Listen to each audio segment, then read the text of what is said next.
Hi kids, so today's class is going to be really important because we are going to do almost 200 questions of nationalism in Europe. Yes, so I welcome you all to Let's Crack CBSE 9th and 10th. The rise of nationalism in Europe के लगभग 200 questions करने वाले हैं हम लोग, जिसमें picture based questions आ जाता है, 1 mark 3 mark questions आने वाले हैं, बहुत सारे ऑब्जेक्टिव क्वेश्चंस आने वाले हैं. And I have curated all these questions based on your new sample question paper which was released recently for the students of CBSE boards 2020-21 session. Okay, तो lecture जो है वो थोड़ा लेंदी ज़रूर होने वाला है, but believe me it is going to be really beneficial for all of you because we are going to discuss so many questions. Okay, so it's another session of Let's Revise, and we are going to revise all about Rise of Nationalism in Europe. So kids, I am Rashmi Singh, your teacher. RSYT is my code, which you can, by the way, use for Unacademy subscriptions, and you are going to get a 10% discount when you use this code. What else do you get when you subscribe for Unacademy? So see guys, you can get to learn from the best educators of India on Unacademy Plus. Okay, now we have come with another very important upgrade I would say, that is Iconic subscription, जिसमें आपको personalized attention मिलता है, personal mentor मिलता है. Okay, वो आपके strength और weakness के हिसाब से आपको स्टडी प्लानर बना के देता है. ओके, एंड देन आपकी हर टेस्ट की वीकली एनालिसिस होती है, and then your performance gets discussed with your parents. Okay, so you can go for either one of these subscription whenever you are going to study on Unacademy. So one is Iconic subscription, or you can go for the Plus subscription. ठीक है, तो iconic subscription के prices ज़्यादा इसलिए हैं क्योंकि वहाँ पर आपको एक मेंटोर मिलेगा और आपकी तैयारी बेहतर से बेहतरीन हो जाएगी. Okay, so 25,200 for 12 months, and for all subjects you are going to get the guidance and the best courses. Okay, and in Plus you can get the subscription for a month also, 6 months also, but obviously if you're preparing for CBSE, then I think you should go for either 6 months 12 months. And right now if you take the subscription, आपको 10 11 12 का तो access मिलेगा ही, और creative corner जहाँ पे आपको 21st century learning skill सिखाई जाती है वो भी मिलने वाला है. Okay, so use the code RSYT, then you are going to get the reduced prices. As you can see, actual price is 3,000, but आपको कोड यूज करने के बाद ही 27,000 में मिलेगा. सिमिलरली 6 मंथ का जो प्राइस है वो 10,000 है, but after using the code you can get it for 9,000 rupees. Okay, this is how it works. Whenever you use the code you get a 10% discount, and other than that, these are the very simple steps you need to follow. Unacademy learning app download करो, CBSE class 10 manage goal में select करो, get subscription पे click करो, choose the duration for which you want to take the subscription. This is the most important step. Use the code RSYT. Using this code you can get a 10% discount. You can get an extra 10% discount by redeeming these coins. Okay, and how do you earn these coins? By simply going and watching special classes. Okay, special classes क्या है? Unacademy learning app पर ही जो free classes होती हैं सारे teachers लेते हैं. So I teach there every day at 12:30 PM, so you can go and catch me. And other than that also, मेरा profile link जो है वो description box में दिया है. अगर आप उसको follow करोगे तो आपको regular notification मेरे classes के मिलते रहेंगे. So just go and follow my profile using the link which is given in the description box. Okay, so kids, let us start. चलो आज का अध्याय शुरू किया जाए. Rise of nationalism in Europe. कितने बच्चों ने ये चैप्टर पढ़ लिया है? How many of you have studied it? And I know many of you have studied it, and many of you must have gone through it like 2 times 3 times भी पढ़ लिया होगा. बहुत सारे बच्चे हैं जो 5-6 बार भी चैप्टर को पढ़ के बैठे हुए हैं. Okay, so this session is going to be useful for all of you जिन्होंने ये चैप्टर रीड किया है, और जिन्होंने नहीं रीड किया है उनके लिए भी काफ़ी अच्छा हो सकता है. जिन्होंने रीड किया है उनको काफ़ी कुछ नया जानने को मिलेगा. That is something which I can promise. Okay, कि आपने पढ़ भी लिया होगा फिर भी आपको ये इन चीज़ों की जानकारी नहीं होगी.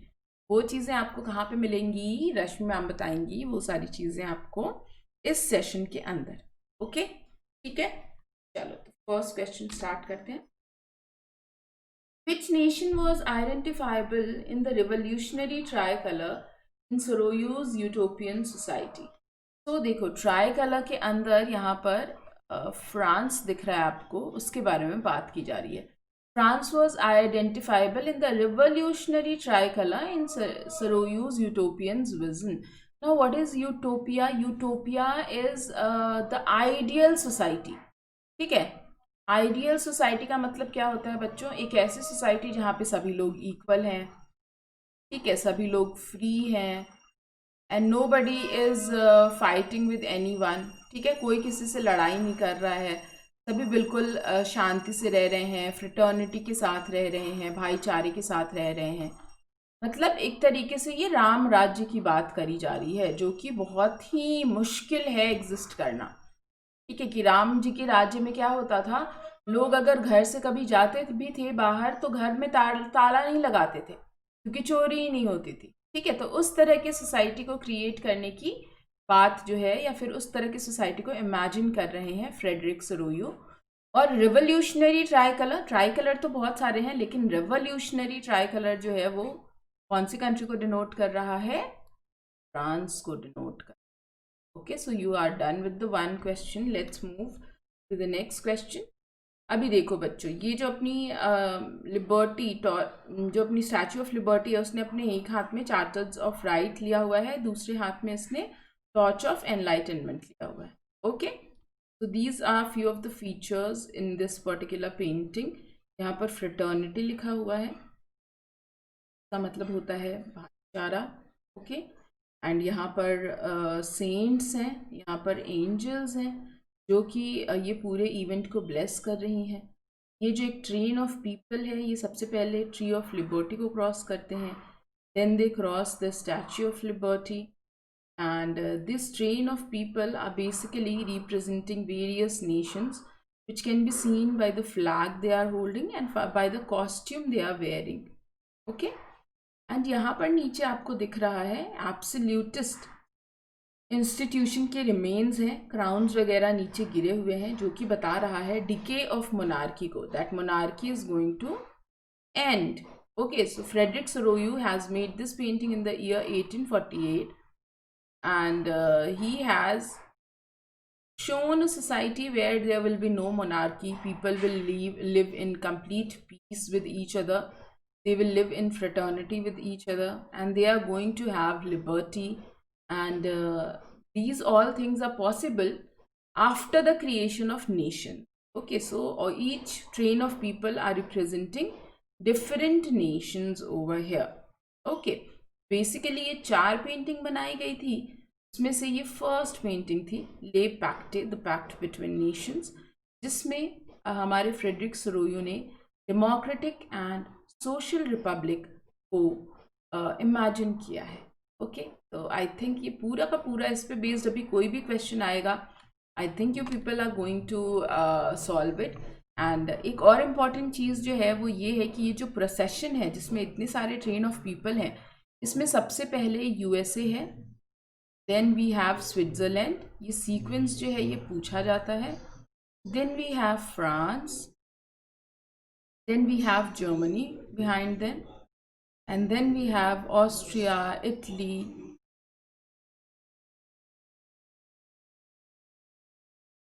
Okay, all these nations have been shown. Many of these nations actually did not exist. Like Germany जो है वो 1848 में exist नहीं करता था, लेकिन देखो पेंटर जो होता है वो तो इमेजिन करता है ना, जो आर्टिस्ट होता है वो तो अपनी इमेजिनेशन से पिक्चर बनाता है, पेंटिंग बनाता है. तो फ्रेडरिक सरोयो ने भी अपने इमेजिनेशन से बना दिया.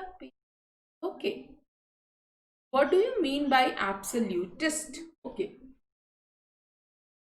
एब्सोल्यूटिस्ट क्या होता है? लिटरली अ गवर्नमेंट और system of rule that has no restraints on the power exercised. That means they have no restriction on the power they basically have. They have enormous power. अगर मैं government की बात करूं तो government के पास क्या power होती हैं?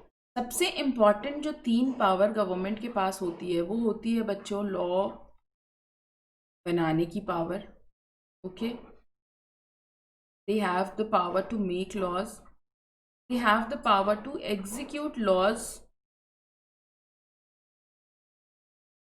and they have the power to punish the offenders. यानी कि जिन लोगों ने लॉ ब्रेक किया है उनको पनिश करने की पावर। तो ये तीनों की तीनों जो पावर है ना गवर्नमेंट की, ये तीनों पावर जो है एब्सोल्यूटिस्ट रेजिम के अंदर एक पर्सन के पास होती है, ठीक है। तो all the power is absolutely vested और rested in just one person. एक पर्सन के पास ये सारी की सारी पावर्स है, लॉ बनाने की, लॉ एग्जीक्यूट करने की, एंड ऑफेंडर्स या लॉ ब्रेकर्स को पनिश करने, okay. In history, the terms to a form of this term refers to a form of monarchical government. Absolutist power जो है या absolutist type of government can be a monarchy, can be a dictatorship. ठीक है, monarchy में क्या होता है, एक रॉयल फैमिली का कोई राजा होता है, उसके पास सारी पावर होती है। डिक्टेटरशिप में क्या होता है, कोई मिलिट्री का हेड होता है, उसके पास ये सारी एब्सोल्यूटिस्ट पावर होती है। तो अगर हम पुराने ज़माने की बात करें, अगर हम हिस्ट्री की बात करें, तो ये टर्म जो है मोनार्की, ये बेसिकली किसको रेफर करती है, this refers to the absolutist institution, और absolutist term is being referred to monarchy, ठीक है, which was centralised, militarised and repressive, जिसमें जो सेंट्रलाइज हुआ करती थी, मतलब सारी की सारी पावर का सेंटर कौन हुआ करता था, एक राजा हुआ करता था, मिलिट्री होती थी उसके पास, और ये काफ़ी रिप्रेसिव सिस्टम हुआ करती थी। मतलब जनता जो है, जनता तो नहीं बोलोगे, प्रजा जो है, जो सब्जेक्ट्स हैं, उनको उनके विशेष का बिल्कुल ख्याल नहीं रखा जाता था, राजा अपने हिसाब से रूल। नेक्स्ट क्वेश्चन, हम थर्ड क्वेश्चन पे आ चुके हैं। What is the meaning of utopian society? I think मैंने ऑलरेडी एक्सप्लेन किया ना। देखो, a vision of a society that is so ideal that it is unlikely to exist. एक ऐसी सोसाइटी जो इतनी आइडियल है, इसमें कुछ भी गलत चीज़ हो ही नहीं रही है ना, सब कुछ अच्छा अच्छा हो रहा है, ऐसी सोसाइटी को हम बोलते हैं यूटोपियन सोसाइटी, ओके। तो फ्रेडरिक सोरोयू जी ने क्या कहा, यूटोपियन सोसाइटी कौन सी होगी, जहाँ पे सारे नेशन के लोग बहुत प्यार से एक दूसरे के साथ रह रहे होंगे, सबका एम एक ही है। क्या एम है, लिबर्टी अचीव करना, फ्रीडम अचीव करना, इसके अलावा कुछ नहीं। बट एक्चुअली में ऐसी सोसाइटी एग्जिस्ट नहीं करती, सारे नेशंस जो हैं वो एक दूसरे से जेलस फील करते हैं। Their main aim is to have state power, to have political dominance on the resources, on the people. So actually utopian society के अंदर सारे लोगों का गोल लिबर्टी होने वाला था, बट रियलिटी में ऐसी कोई जगह एग्जिस्ट नहीं करती जहाँ पे गवर्नमेंट का एक ही मुद्दा है कि लोगों को फ्रीडम मिले। गवर्नमेंट का मुद्दा क्या होता है सोसाइटी के अंदर हमेशा, कि उनको स्टेट पावर मिले, उनको पॉलिटिकल डोमिनेंस मिले, ओके। तो ये राम राज्य की बात कर रहे थे Frederick सोरोयू, which is very difficult to exist. Actually, it does not exist. It is unlikely to exist. A society so ideal cannot exist. What does the first print of the series prepared by Frederick Soroyu show? Fourth question. The first print of the series shows the peoples of Europe. Mind the word, okay? Peoples. English में peoples कोई word नहीं होता, लेकिन history में होता है, okay. Peoples of Europe and America, men and women of all ages, social classes, marching in a long train and offering homage to the Statue of Liberty they pass by it. Okay, तो first print में क्या दिखाया जा रहा है Frederick सोरोयू की painting में, peoples of Europe. Europe जो है वो एक कॉन्टिनेंट है, लेकिन वहाँ पर बहुत सारी मल्टी डायनेस्टिक एम्पायर्स हैं, ठीक है। और ये मल्टी डायनेस्टिक एम्पायर के अंदर जो लोग रह रहे हैं, they are diverse group of people, okay. they have their own tradition, they have their own culture, they have their own language, they have their own outfits, costume, okay। तो ये जो बहुत ही डिफरेंट तरह के लोग हैं ना यूरोप के और अमेरिका के, वो दिखाया है फ्रेडरिक सोरोयू ने। And he has also shown men, women of all ages and social classes like a train, and they are offering their respect to Statue of Liberty. That means they are all worshipping freedom. They are all worshipping Statue of Liberty. Liberty, आज़ादी, यही उनके लिए क्या है, पाना सबसे बड़ा उनका ड्रीम है। 4 क्वेश्चन कर लिया है, 5th क्वेश्चन पे आ गए हम लोग। How did the artist of the time of French Revolution personify liberty? तो फ्रेंच रेवोल्यूशन के टाइम पे आर्टिस्ट ने लिबर्टी को कैसे पर्सोनिफाई किया? बच्चों ये क्वेश्चन जो है ये प्रीवियस ईयर क्वेश्चन भी है, 2020 का आया हुआ क्वेश्चन है। Artist of the time of French revolution personified liberty as a female figure. Basically, during the start or beginning of the 19th century, there were many artists who started personifying abstract ideas. Abstract idea मतलब कौन से idea होते हैं? ऐसे ideas जिसको आप देख नहीं सकते। जैसे मैं बोलूँ फ्रेंडशिप, दिखता ही थोड़ी है फ्रेंडशिप, पीस थोड़ी है। तो they started giving abstract idea some concrete form. Okay, चलो इसको ना कुछ ऐसे पर्सन के जैसे दिखाते हैं। तो उन्होंने लिबर्टी को कैसे पर्सोनिफाई किया? एक फीमेल फिगर से। इन actual life such female did not exist. ऐसी कोई रियलिटी में कोई वुमेन नहीं हुआ करती थी। ओके, बस ये इमेजिनेशन थी आर्टिस्ट की, आर्टिस्ट ने ऐसे शो कर दिया। जैसे हमें पीस दिखाना होता है ना, तो हम क्या करते हैं, एक वाइट रोज दिखा देते हैं, ठीक है, या फिर we show it with the help of dove या पिजन जो होती है ना, उससे हम क्या करते हैं, कई बार पीस दिखा देते हैं, शांति दिखा देते हैं। ऐसे ही लिबर्टी को इन लोगों ने क्या किया था, फीमेल फिगर से शो किया था। What does the female figure of liberty bear in hands? तो फीमेल फिगर ऑफ लिबर्टी जो थी, स्टैचू ऑफ लिबर्टी, उसने अपने हाथ में क्या पकड़ा हुआ था? So on in one hand she holds the torch of enlightenment. Enlightenment का मतलब होता है बच्चों किसी चीज़ का की जागृति होना, लाइक आपको किसी चीज़ का नॉलेज होना इज एनलाइटनमेंट, ठीक है। कि पहले मुझे पता नहीं था धरती गोल है, पृथ्वी गोल है, लेकिन मैं एनलाइटन हुई, मुझे पता चल गया कि पृथ्वी गोल है, ठीक है। Actually earlier in Europe people वो very superstitious, just like we say ना कि इंडिया के लोग सुपरस्टिशियस हुआ करते थे, ऐसे ही यूरोप के लोग भी बहुत सुपरस्टिशियस हुआ करते थे। And they had lot of belief, lot of faith on church, और चर्च को वो लोग टैक्स पे किया करते थे, राजा को टैक्स पे किया करते थे। They never believed in science and logic and reasoning. But later on जब ये एरा आता है ना, तो जिसको हम रेनेसेंस भी कहते हैं, then they started having this enlightenment कि राजा ही हमेशा रूल करेगा, it's not correct, okay. We people can also choose our own king.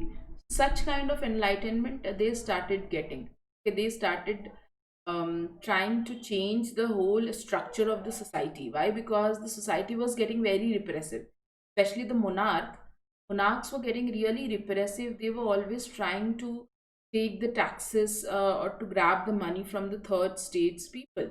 So that was the time when people realized that we need to end this. We need to end this repression.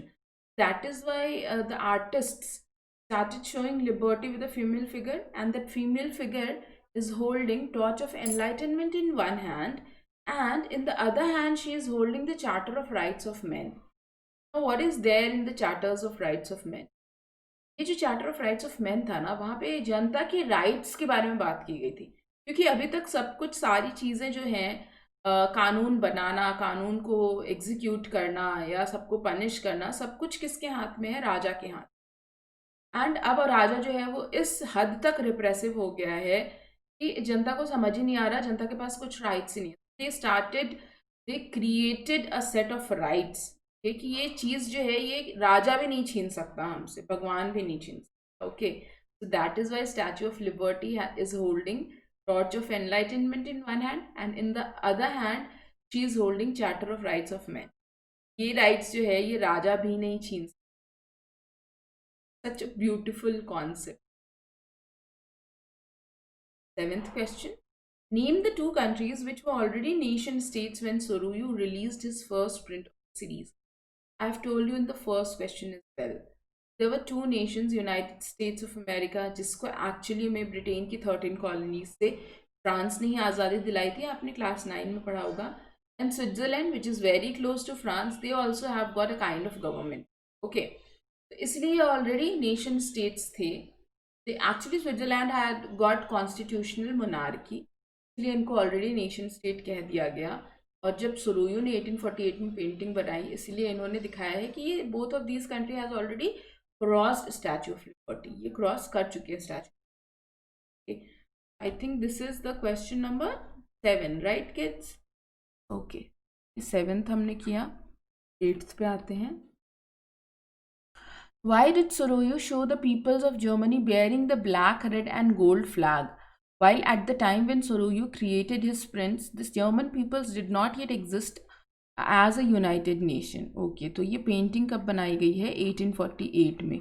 और 1848 में actually Germany जैसी कोई country थी नहीं. फिर भी हमारे कलाकार साहब फ्रेडरिक सोरोयू जी ने जर्मनी को यहाँ पे शो किया है with the flag black, red and gold. Okay, ऐसा क्यों किया फ्रेडरिक सोरोयू ने? So this is the question number 8. And kids, मैं आपको ये भी बता दूं कि ये जो पर्टिकुलर क्वेश्चंस है मैंने सिर्फ और सिर्फ प्लस क्लास पे डिस्कस किए थे अपने प्लस वाले स्टूडेंट्स के साथ, जो कि तुमको पता ही है पेड सब्सक्रिप्शन होता है, जो पैसे दे करके एक्स्ट्रा सब्सक्रिप्शन लेते हैं और फिर पढ़ते हैं ये क्वेश्चन. ठीक है, तो I have brought this particular session just to show you the quality.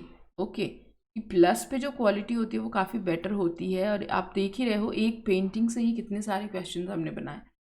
So if you want to access like such kind of questions and you want to score really well in your class 10th, and if you people have like very few of you already know in the class 10 only that yes I need to clear UPSC, और मेरा जो एकदम long term गोल है वो RAS वगैरह करना है या स्टेट PSC करना है, तो बच्चों तुम तो डेफिनेटली ले लो सब्सक्रिप्शन, बिकॉज प्लस पे SST कुछ ज़्यादा ही डिटेल में पढ़ाती हूँ मैं. And it is going to help you for to achieve your long term गोल.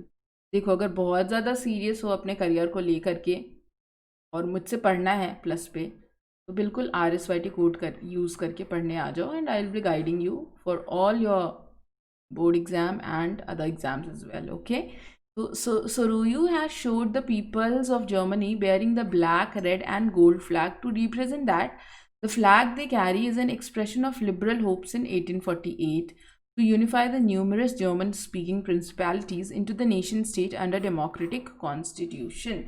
यहाँ पर ये जो flag है ना, black, red and gold flag, this is nothing but a signal or a hope that that German peoples or German speaking federation are going to unite in the near future. ये कुछ भी नहीं है, बल्कि एक आशा को जता रहा है कि जर्मनी के जो लोग हैं वो आगे चल के जल्द ही यूनाइट होने वाले हैं. क्या जल्दी ही ये लोग क्या होने वाले हैं? नेशन स्टेट में कन्वर्ट हो जाने वाले. देखो बच्चों, 1848 में फ्रैंकफर्ट पार्लियामेंट जो है वो बनाया. फ्रैंकफर्ट पार्लियामेंट के अंदर जितने भी 831 इलेक्टेड रिप्रेजेंटेटिव थे, उन्होंने पूरी कोशिश की थी जर्मनी नेशन को बनाने के लिए. एंड फ्रेडरिक सोरोयू को पता था ये बात. That is why he has showed Germany into holding having this flag, black, red and gold flag. Why does Frederick Soruyu show Christ, saints and angels gazing upon the scene from the heavens above? Frederic Sorrieu ने picture के अंदर, अपनी painting के अंदर Christ, saint and angels ऐसे क्यों दिखाया है कि वो हेवन से पूरा का पूरा ये जो सीन है उसको देख रहे हैं. ओके, तो आपके पिक्चर में यहाँ पे क्राइस्ट हैं, यहाँ पे सीन्स हैं, एंजल्स हैं. ओके, और ये जो पूरा इवेंट हो रहा है स्टैचू ऑफ लिबर्टी को, ये जो ट्रेन ऑफ पीपल आपने देखा था जो क्रॉस कर रहे हैं, इसको क्या कर रहे हैं? ये हमारे क्राइस्ट, सेंट और angel, they are basically blessing the whole event. Okay, तो ऐसा क्यों दिखाया है? Christ, saint and angels gazing upon the scene from the heavens above have been used to symbolise fraternity. Fraternity word का मतलब होता है ब्रदरहुड. ये जो लोग हैं, इन सारे लोगों में काफ़ी ज़्यादा यूनिटी है. They do not want to compete with each other to gain each other's territory. It has been shown in Frederick Soroyu painting that all people are living in complete peace and brotherhood. ये सब एक दूसरे के साथ भाईचारे से रह रहे हैं. ये ऐसा दिखाया जा रहा है. So, bright scenes and angels symbolize fraternity among the nations. सारे nations जो हैं उनको एक दूसरे से कोई jealousy नहीं है. They are not competing with each other for military powers, for territory. They are living in complete peace and happiness, like siblings. ऐसा दिखाया. Question number 9. Now let us discuss the question number 10th. What happened in Europe when nationalism emerged as a force during the 19th century? क्या हुआ जब Europe में nationalism का force her जगह पे देखने को मिल रहा था. नेशनलिज्म जो है वो इमर्ज हो रही थी, लोगों के अंदर राष्ट्रवादी भावनाएं पैदा हो रही थी. उसका रिजल्ट क्या रहा? ठीक है. During the 19th century, nationalism emerged as a force which brought about sweeping changes in the political and mental world of the Europe. बच्चों देखो, बेसिकली हम थोड़ा सा साइंस के टर्म में बात कर लेते हैं. ठीक है. नेशनलिज्म क्या है? यहाँ पे एक फोर्स है. ठीक है. फोर्स किसी ना किसी पे तो लगेगा. So this force is acting on the multi-dynastic empires. Okay. And इससे क्या हो रहा है? पूरा जो पॉलिटिकल सिनेरियो है यूरोप का, ओके, या फिर जो मेंटल वर्ल्ड है यूरोप का, पॉलिटिकल सेटअप और मेंटल सेटअप जो है यूरोप का, वो क्या हो रहा है? चेंज हो रहा है. और अल्टीमेटली एंड रिजल्ट क्या मिलेगा आपको? Nation states. ठीक है. तो ये जो मल्टी डायनेस्टिक एम्पायर्स है ना, इसमें ऑलरेडी क्वालिटीज़ हैं मॉडर्न स्टेट की. एंड मॉडर्न स्टेट की क्वालिटी का मतलब क्या हुआ? इनके पास ऑलरेडी एक सॉवरेन गवर्नमेंट है. मतलब कोई ना कोई तो राजा है जिनकी फिक्स टेरिटरी, और उस टेरिटरी से रिलेटेड सारे डिसीजंस जो हैं ये राजा साहब ही ले रहे हैं. ठीक है. तो ये मॉडर्न स्टेट है. मॉडर्न स्टेट के ऊपर फोर्स लगा नेशनलिज्म का. ठीक है. और जो हमको रिजल्ट मिला, वो रिजल्ट ये मिला कि पॉलिटिकल सेटअप बिल्कुल चेंज हो गया. क्रिएट क्या हुआ? Nation state create. क्लियर है? बहुत सारे बच्चे मेरे से पूछते हैं मैम मॉडर्न स्टेट और नेशन स्टेट में क्या डिफरेंस है, प्लीज़ बता दो, इतना कंफ्यूजिंग है, कभी समझ नहीं आता. बिल्कुल कंफ्यूजिंग है I would say. Okay. Modern state का मतलब क्या होता है? एक फिक्स टेरिटरी जहाँ पर किसी का सॉवरेन कंट्रोल. अब ये किसी का कोई भी हो सकता है. This can be a king, this can be a dictator. And when this particular king dictator हट जाता है, वहाँ पे एक प्रॉपर गवर्नमेंट आ जाती है, कॉन्स्टिट्यूशन आ जाता है, तो फिर क्रिएट क्या हो जाता है? Nation state create. So easy. Confuse होने की जरूरत नहीं है बिल्कुल भी. What was the end result of the changes in the political and mental world of Europe? तो end result क्या हुआ बच्चों? मैंने आपको बताया end result क्या था? नेशन स्टेट्स का क्रिएशन होना. चलो अब बुक में देख लेते हैं. बुक में भी आपको बिल्कुल ये पेज क्लियरली ये लाइन लिखी हुई दिख जाएगी आपको बुक में. The end result of the changes in the political and mental world of Europe was the emergence of nation states in place of multinational dynastic empires. Okay. तो मैंने बोला ना मल्टी डायनेस्टिक एम्पायर्स हुआ करती थी. तो multinational dynastic empires की जगह पे क्या क्रिएट होकर के आ गई हमारे पास? नेशन स्टेट्स क्रिएट होकर के आ. ठीक है. So with this we have completed 11 questions as of now. Let's move to the next question. What was the concept and practices of a modern state developing over a long period of time in Europe? क्या concept जो है वो develop हो रहा था? Okay. The concept and practices of modern state developing over a long period of time in Europe was that a modern state should have a centralized power exercising sovereign control over clearly defined territory. तो modern state का concept क्या था? कि एक clearly defined territory होनी चाहिए, सबसे पहली चीज. ठीक है.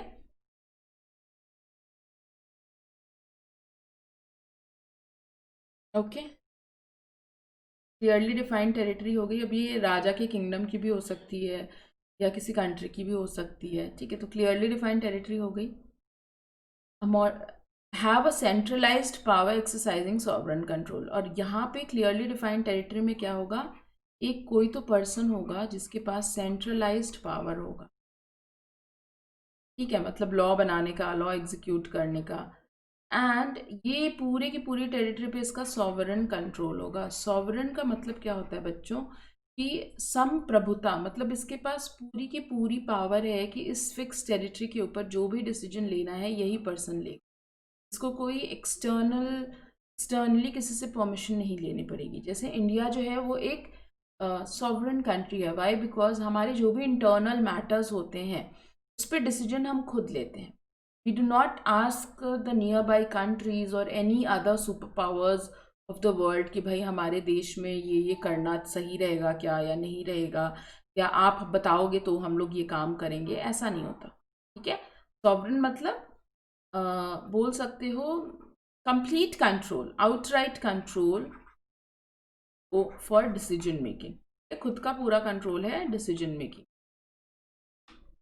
With this we have completed 12th question. Let's move to the next question. What do you mean by a nation state? A nation state was one in which majority of its citizens, and not only its rulers, came to develop a sense of common identity and shared history or descent. जब majority of people जो हैं उन सबको ऐसा लगने लग जाए कि हम सब कॉमन हैं, हम सब में काफ़ी चीज़ें हैं जो सामान हैं, हमारी हिस्ट्री सेम है, हमारे पूर्वज सेम है, ये सिर्फ सिटीज़न को ही और सिर्फ रूलर को नहीं, सिटीज़न के अंदर भी ये फीलिंग होनी चाहिए। क्या feeling? That we all have a sense of collective belonging, that we all belong to the same place. हम सब के सब जो हैं वो एक ही जगह को बिलोंग करते हैं, सेंस ऑफ कलेक्टिव बिलोंगिंग होनी चाहिए। जैसे सपोज कल को तुम लोग यूएस से पढ़ने गए तो तुम लोग क्या करोगे, वहीं पे घर लेने की कोशिश करोगे ना जहाँ पे मैक्सिमम इंडियंस रहते हो। It's not because you are very patriotic person, तुमको अपने देश से प्यार है, तुम इसलिए इंडियन के घर के बगल में रहना चाहते हो क्योंकि तुमको लगता है यार हम दोनों एक ही जगह से आते, कहीं ना कहीं एक ट्यूनिंग बन जाती है, राइट, कि यार हम दोनों सेम जगह को बिलोंग करें। That kind of feeling is basically nation state के अंदर सिटीजन पर होती है। So this was the question number 13. Let's move to question number 14. How was the commonness forged in the nation state? मैंने बोला हम सबकी आइडेंटिटी कॉमन होनी चाहिए, हमें लगना चाहिए कि हम सब एक ही देश को बिलोंग करते हैं।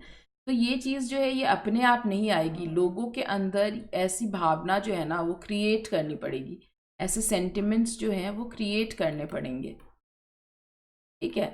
So the commonness in a nation state was forged through struggles, through the action of leaders and common people. Common people struggle और लीडर्स के एक्शन के थ्रू ऐसी चीज़ें जनता के अंदर ऐसी भावना लाई गई। जैसे देखो हमारे अंदर हमेशा देशभक्ति की भावना नहीं होती है, लेकिन मोस्टली 15 अगस्त या फिर 26 जनवरी को तुम देखते हो क्या होता है, बहुत सारे रियलिटी शोज़ में वो पैट्रियाटिक सॉन्ग्स प्ले किए जाते हैं। देन वी फील लाइक कि या I am very much proud of my country and I want to do something for my country.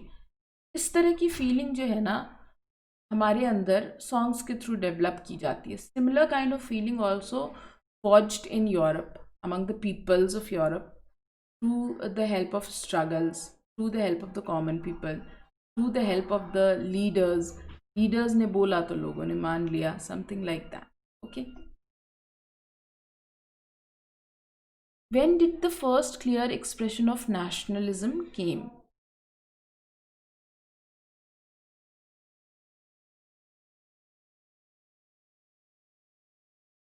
तो ये क्वेश्चन अगर आपके एग्जाम में आएगा तो तुम थोड़े कंफ्यूज हो सकते हो कि ये नेशनलिज्म इन इंडिया के बारे में पूछा है या फिर नेशनलिज्म इन यूरोप के बारे में पूछा है ना। तो ऐसे में आपको क्या करना है बच्चों, नेशनलिज्म इन इंडिया के बारे में पूछे या यूरोप के बारे में पूछे, नेशनलिज्म सबसे पहले आया कहाँ पे है, राइज ऑफ नेशनलिज्म कहाँ पे हुआ है, यूरोप में हुआ है, ठीक है। और यूरोप से ये आइडिया जो है वो ट्रैवल करके बाकी की कंट्रीज, ईस्टर्न कंट्रीज में आया है। लाइक यूरोप के अंदर जो कंट्रीज हैं वेस्टर्न हेमिस्फेयर में, इसलिए उनको वेस्टर्न कंट्रीज का कहते हैं, है ना। नाउ यूरोप के अंदर भी first clear expression of nationalism क्या कौन सा था, या फिर नेशनलिज्म के जो सीड्स हैं वो कहाँ पे सो किए गए थे, तो that is during the French revolution. ये जो आपने क्लास 9 में पढ़ा था, 1789 14 जुलाई, जब बैस्टाइल फोर्ट्रेस प्रिजन जो था उसको क्या किया था, स्टॉर्म कर दिया गया था। तब लोगों के अंदर सबसे पहले नेशनलिज्म की भावना जो है वो इरप्ट हुई है, वो आई है। Okay, what led to the transfer of sovereignty from the monarchy to a body of French citizen. तो बेसिकली बच्चों, जब फ्रेंच रेवोल्यूशन हुआ,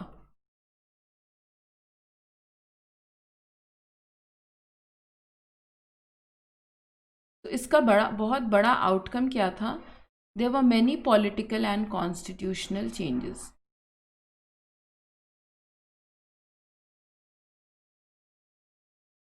ठीक है, बहुत सारे पॉलिटिकल और कॉन्स्टिट्यूशनल चेंजेस हुए फ्रांस के अंदर। 1792 का जो कॉन्स्टिट्यूशन है, आप लोगों ने क्लास 9 में पढ़ा था कि यहाँ पर एक लेजिस्लेटिव बॉडी थी, किंग था, इनके पास वीटो पावर था, and then they had judiciary also. तो ये जो स्वीपिंग चेंजेस हुए ना, पूरे के पूरे पॉलिटिकल और कॉन्स्टिट्यूशनल चेंजेस जो हुए, उसके चलते पूरी की पूरी जो सॉवरेनिटी है, पहले जो मोनार्क के पास थी, मतलब अपनी टेरिटरी से रिलेटेड डिसीजन लेने का जो राइट पहले राजा के पास था, अब वो किसके पास आ चुका है, now it has come to the French citizens. अभी लॉ बनाने का राइट जो है वो राजा के पास नहीं है, वो लेजिस्लेचर बनाएगा। लॉ को एग्जीक्यूट करने का जो राइट है वो राजा के पास नहीं है, वो एग्जीक्यूटिव के पास है। ठीक है, और सॉरी, एंड जुडिशरी है वो क्या करेगी, ऑफेंडर्स को पनिश करेगी। ठीक है, तो ये सारे राइट्स जो हैं ये आप देखते हो, पहले जो मोनार्की के पास थी अब वो मूव होकर के आ गई है फ्रेंच सिटीजन। ठीक है, what did the French revolution proclaim. French revolution में क्या प्रोक्लेमेशन है, क्या announcement. French Revolution proclaimed that it was the people who would henceforth constitute the nation and shape the destiny. French revolution ने एक चीज तो प्रूफ कर दिया, क्या प्रूफ कर दिया, that people have the complete power. ठीक है, ultimately the power lies in the hands of people. जनता चाहे तो कुछ भी कर सकती है। ओके, तो यहाँ पर क्या हुआ, French revolution proclaimed that people would now shape the destiny of the nation, people will constitute the nation, people will decide that where and how the nation wants to grow. Okay, अगर जो आपकी country है उसके बारे में सारे top most decision कौन लेगा, तो जनता खुद लेगी। ये फ्रेंच रेवोल्यूशन के बाद पॉसिबल हो पाया, जनता के पास पावर आ गई। Okay,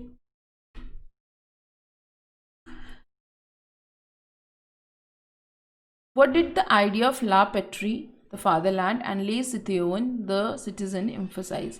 So the ideas of la patrie, fatherland, and les citoyens, the citizen, emphasize the notion of a united community enjoying equal rights under a constitution.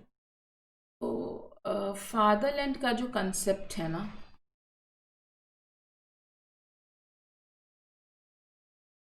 वो आया है सबसे पहले फ्रांस में। ठीक है ना, फादरलैंड क्या होता है, आज के टाइम पर हम लोग अपने देश को बोलते हैं मदरलैंड, राइट, मातृभूमि बोलते हैं। लेकिन देयर वाज अ टाइम जब हम लोग मातृभूमि नहीं, इसे पितृभूमि कहते थे, स्पेशली फ्रेंच रेवोल्यूशन के जस्ट। बड़ी इंटरेस्टिंग कहानी है, ठीक है ना, सुन। तो क्या था, फ्रेंच रेवोल्यूशन के पहले जितनी भी ज़मीन जायदाद होते थे, जितनी भी प्रॉपर्टी होती, तो या तो चर्च के पास होती थी या तो राजा के पास होती थी, किंग के अंडर होती थी। जो लोग होते थे ना उनके पास इतनी ज़मीन नहीं होती थी, देयर वर फ्यूडल्स, थोड़े बहुत रॉयलिटी से ही, रॉयल ब्लड को ही बिलोंग करने वाले लोग होते थे, जिनके पास थोड़ी बहुत ज़मीन हुआ करती थी, वो भी ज़मीन ऐसी होती थी कि भाई राजा ने उनको दान में दी, ग्रांट्स में दे दी, तो उनके पास ज़मीन हुआ करती थी, वो तो फ्यूडल्स होते थे। देयर वर बेसिकली 2 और 3 कैटेगरी ऑफ पीपल जिनके पास ज़मीन है। चर्च के पास ज़मीन, राजा के पास ज़मीन है, फ्यूडल्स जो हैं उनके पास। ओके, वो भी उनको कैसे मिली है? राजा के नाम के तौर पर मिली हुई है। अब जब फ्रेंच रेवोल्यूशन हुआ ना, तो लोगों को दी जाने लग गई राइट टू प्रॉपर्टी। मतलब मैं अगर किसी जगह पर बहुत साल से रह रही हूँ, मेरी फैमिली बहुत साल से रह रही है, अब वो जो प्रॉपर्टी है वो मेरे नाम कर दी गई। I have got the right to property, and this property get transferred from the father to his son. जो पिताजी हैं उनसे ये ज़मीन किसके पास चली जाएगी? बेटे के पास चली। So that this is how the concept of fatherland came. People started calling their country, their territory as fatherland. Okay. Later on, जब nations create हुए, तो लोगों को समझ में आया कि यार धरती जो है वो तो अपनी माँ की तरह है, क्योंकि पाल रही है, पोस रही है, हमें खाना दे रही है, and we also somewhere need to protect it also. हमें प्रोटेक्ट करके भी रखने की ज़रूरत है। फ्रेडरिक सोरोयो ने जो पेंटिंग इमेजिन की, वैसे एक्चुअली नेशन नहीं एग्जिस्ट करते हैं। ये सब एक दूसरे के साथ कंप्लीट ब्रदरहुड से रह रहे हैं, फ्रेटर्निटी से रह रहे हैं। एक्चुअली में ये सारे नेशंस में आपस में भी क्या है, जेलसी की भावना है, and they want to have more territory over the others. दूसरे के कंपैरिजन में खुद को ज़्यादा ज़मीन चाहिए, खुद की मिलिट्री ज़्यादा अच्छी पावरफुल होनी चाहिए। तो इसीलिए ये भी समझ आ गया कि ज़मीन को प्रोटेक्ट करके रखने की ज़रूरत है। जैसे हम घर के अंदर किसी फीमेल को प्रोटेक्ट करके रखते हैं, या मदर्स को, सिस्टर्स को प्रोटेक्ट करके वाइफ्स को रखते हैं। इसीलिए जो ज़मीन है अब उसको किससे रिलेट किया जाने लगा? मदर से रिलेट किया जाने लगा। ओके, जस्ट मिनट के, 1 minute.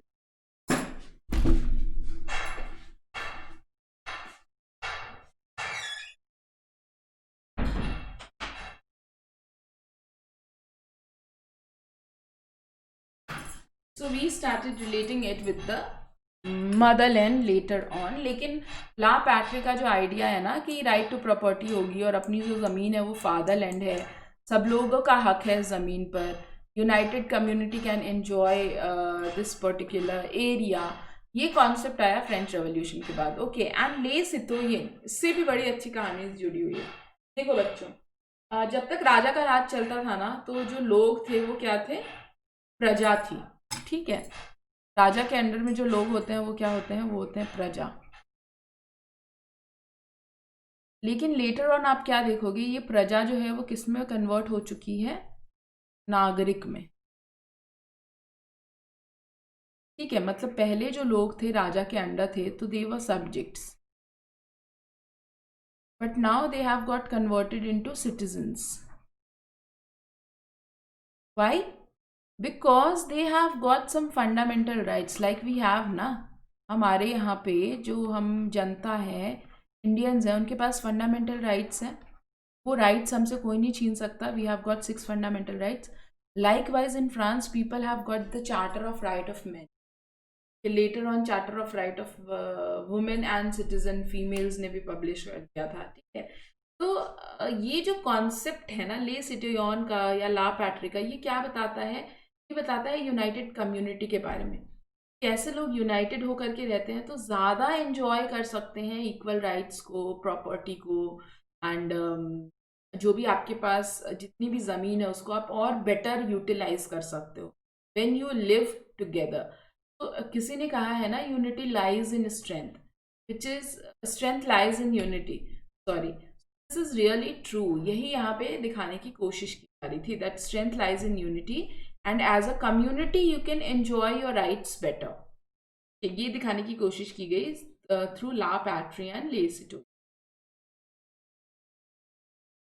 So we have come to the question number 19, kids. Very good. How did the National Assembly came into existence in France? National Assembly जो है वो फ्रांस में कैसे आई? So the National Assembly was created amidst the turmoil of the States General that Louis XVI called in 1789 to deal with the looming economic crisis in France. तो ये National Assembly form कैसे हुई है बच्चों?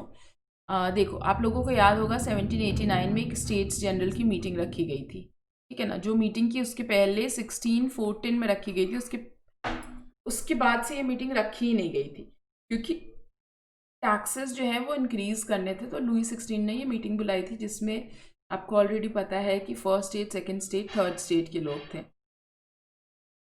तो यहाँ पर था अपना किंग लुई 16, यहाँ पे सारे के सारे फर्स्ट स्टेट के लोग बैठे हुए थे, यहाँ पे सारे के सारे सेकंड स्टेट के लोग बैठे हुए थे, और यहाँ पर सारे के सारे थर्ड स्टेट के लोग बैठे हुए थे, ठीक है। अब ये अरेंजमेंट ही ऐसा था कि थर्ड स्टेट वालों को वैसे ही बहुत ज़्यादा अनइक्वल फील हो रहा था। अब यहाँ पे वोटिंग की बात की गई थी, तो इन्होंने हर स्टेट को क्या बोला, 1-1 वोट की आपके पास राइट है, जबकि थर्ड स्टेट के अंदर बच्चों लोग बहुत ज़्यादा थे as compare to first state and second state. So इन सारी चीज़ों पे लड़ाई हुई और थर्ड स्टेट जो है वो निकल करके चला गया। उसने बोला या तो हमें 1 पर्सन 1 वोट दे दो, या तो फिर हम जा रहे हैं। So they just moved out of this meeting and they named themselves national assembly, और इन्होंने अपना नाम क्या रखा, नेशनल असेंबली नाम रखा। एंड लेटर ऑन जो गवर्नमेंट इन लोगों ने मिल करके बनाई, 1792 का जो कॉन्स्टिट्यूशन बनाया, उस गवर्नमेंट का नाम रखा लेजिस्लेटिव असेंबली। कंफ्यूज नहीं होना है, बहुत ही डिटेल में आपको मैंने ये समझाया है। एंड दिस इज़ समथिंग जो एक्चुअली में बच्चों को क्लास 10 में बताना चाहिए, समझ में आना चाहिए उनको, बट नहीं समझ आता। बिलीव मी, बहुत सारे बच्चे जो हैं वो आगे चल के यूपीएससी वगैरह के लिए भी प्रिपेयर करते हैं, but they did not know the difference कि नेशनल असेंबली और लेजिस्लेटिव असेंबली में क्या डिफरेंस था फ्रांस के अंदर। तो जो थर्ड स्टेट ने अपने आप को रीनेम किया था, they renamed themselves as national assembly. Later on आप क्या देखते हो, ये लोग जो एक सरकार बनाते हैं, जो आपके बुक के अंदर एक 1792 के कॉन्स्टिट्यूशन का एक फ़ोटो दिया हुआ है, एक्टिव सिटीजन पैसिव सिटीजन वाला जो एक फ़ोटो है, वहाँ पर बताया गया है कि वो जो गवर्नमेंट था उसका नाम था legislative assembly. Understood? Who formulated uniform laws for all citizens within its territory in France?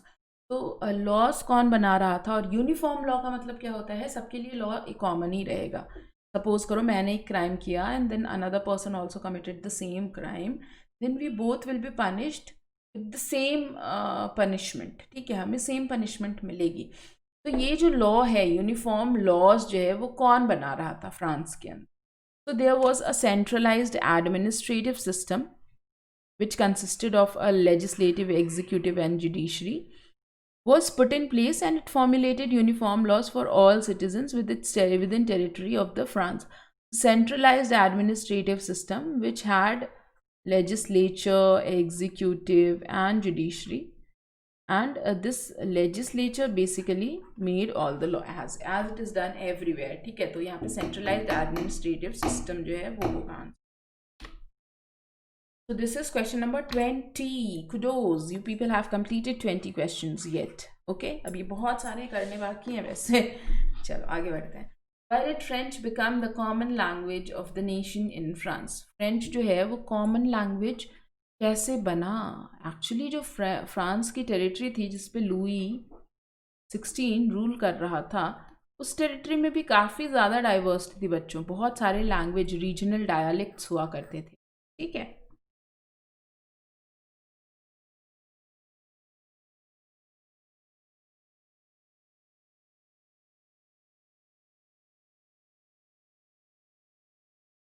बहुत सारे रीजनल डायलेक्ट्स हुआ करते थे। डायलेक्ट्स का मतलब क्या होता है? डायलेक्ट्स का मतलब होता है बोली, ठीक है, और लैंग्वेज का मतलब होता है भाषा। देखो बच्चों, हिंदी लैंग्वेज जो है ना वो बहुत सारी जगह पे बोली जाती है ना। This is Hindi is a classic example. Hindi जो है ना वो बहुत सारी जगह पे बोली जाती है, आपको भी पता है। लेकिन बिहार, कोई अगर हिंदी आपके सामने बोल रहा है ना, तुम उसके एक्सेंट से ही बता दोगे अच्छा ये पर्सन बिहार का है, ये पर्सन जो है ये महाराष्ट्र का है, the way that person is speaking Hindi, ठीक है, या फिर ये पर्सन गुजरात का है, ये पर्सन एमपी का है, ये पर्सन यूपी का है, ये पर्सन दिल्ली का है। तो जो हिंदी भाषा है ना उसमें भी अलग अलग बोली है, और ये रीजन टू रीजन चेंज होती जाती है। तो ऐसे ही फ्रांस जो थी वो तो एक लैंग्वेज थी, लेकिन उसका जो डायलेक्ट्स था ना बहुत वेरीड था।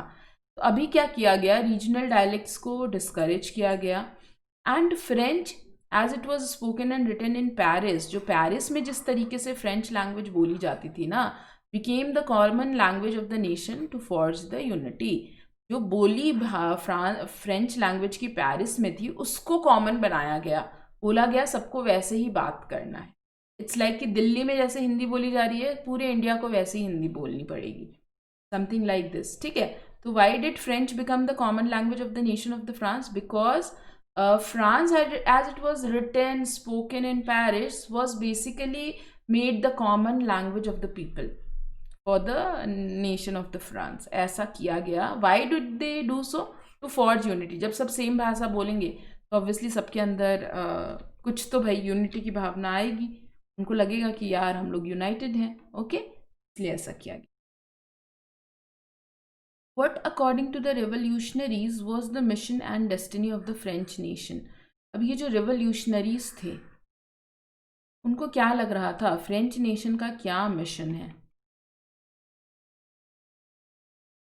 So according to the revolutionary, it was the mission and destiny of the French nation to liberate the peoples of Europe from despotism. उनको क्या लग रहा था कि हमें पूरे यूरोप के जितने भी लोग हैं, यूरोप में कितने भी डायनेस्टी के, मल्टीनेशनल डायनेस्टी के एम्पायर के जो लोग रह रहे हैं, अलग अलग भिन्न भिन्न प्रकार के जो लोग रहे हैं, उन लोग रह रहे हैं, उनको क्या करना है, हमें आज़ाद करना है, लिबरेट करना है। किससे? डिस्पोटिज्म से। डिस्पोटिज्म क्या होता है बच्चों? डिस्पोटिज्म इज लाइक डिक्टेटरशिप, ठीक है, जो हर जगह पे राजा का राज चल रहा है, डिक्टेटरशिप, ठीक है ना, जो राजा डिक्टेट कर रहा है एक तरीके से, उससे हमें आज़ाद कराना है इसे, ठीक है। और in other words to help other peoples of Europe to become nations, या फिर दूसरी लैंग्वेज में ये भी कह सकते हो कि रिवोल्यूशनरीज का क्या मानना था, उनका मिशन क्या है, यूरोप के अंदर नेशंस क्रिएट कराना। Peoples of Europe should be able to form their own nations, उनको नेशन क्रिएट करके देना है। ये फ्रेंच रेवोल्यूशनरीज का मिशन था, जिन लोगों ने रेवोल्यूशन किया था, जिन लोगों ने बेस्टाइल को स्टॉर्म किया था, ओके। कितने क्वेश्चन हो गए भाई? 22।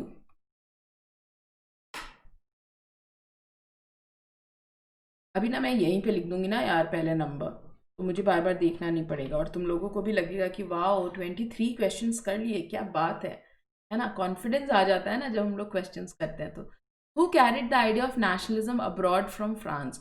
नेशनलिज्म का जो आइडिया है उसको फ्रांस से आगे कौन लेकर के गया? कि देखो, फ्रांस में नेशनलिज्म का आइडिया सबसे पहले आया है। French revolution was the first clear expression of nationalism, हमने एक क्वेश्चन भी किया, राइट। लेकिन इस मैसेज को दूसरी जगह लेकर के कौन गया? So with outbreak of revolutionary war, the French armies began to carry the idea of nationalism abroad from the France. Army ने ये काम किया भाई, वो क्या किया आर्मी ने? फ्रेंच आर्मीज ने नेशनलिज्म के आइडिया को पूरे यूरोप में फैलाया, ठीक है। बहुत ही इंपॉर्टेंट काम है कि फ्रेंच आर्मी ने किया एक नेशनलिज्म, कि हम लोगों को राजा के अंदर रहने की जरूरत नहीं है, राजा के रूल के अंदर हमारा खुद का कॉन्स्टिट्यूशन हो सकता है, हम सबको एक सेट ऑफ राइट्स मिल सकते हैं, लिबर्टी में हम जी सकते हैं। ये मैसेज जो है ये हर जगह पे स्प्रेड किसने किया? हर जगह पे स्प्रेड किया हमारे फ्रेंच रेवोल्यूशनरीज ने। लेकिन उसको फर्दर कैरी किसने किया? कैरी किया French army. What did Napoleon do with the wide swath of territory that came under his control? Napoleon जो है वो अपने आप को डिक्लेयर कर देता है लाइक 1804 में, 1799 में शायद उस कंजुलेट फॉर्म किया था। देखना कैसे उसने अपने आप को एम्परर डिक्लेयर किया ना, started conquering the other places of Europe, जो फ्रांस के इर्द गिर्द जो नेशन हुआ करते थे जहाँ पे शायद इतना था, उनको उसने क्या किया? कैप्चर किया। एक बहुत बड़ा स्वैथ ऑफ टेरिटरी, स्वैथ का मतलब क्या होता है? पीस ऑफ टेरिटरी, उसके कंट्रोल में आ गया। तो वहां पर क्या किया उसने? The wide swathe of territory that came under his control, Napoleon set about the introducing many reforms that had already introduced in France. France में बहुत ही रेवोल्यूशनरी एडमिनिस्ट्रेटिव पॉलिसीज नेपोलियन ने इंट्रोड्यूस की थी। अब सेम काइंड ऑफ रिफॉर्म्स, सुधार जो है वो इन टेरिटरीज में भी करने लग गया. Okay, so we have completed question number 24.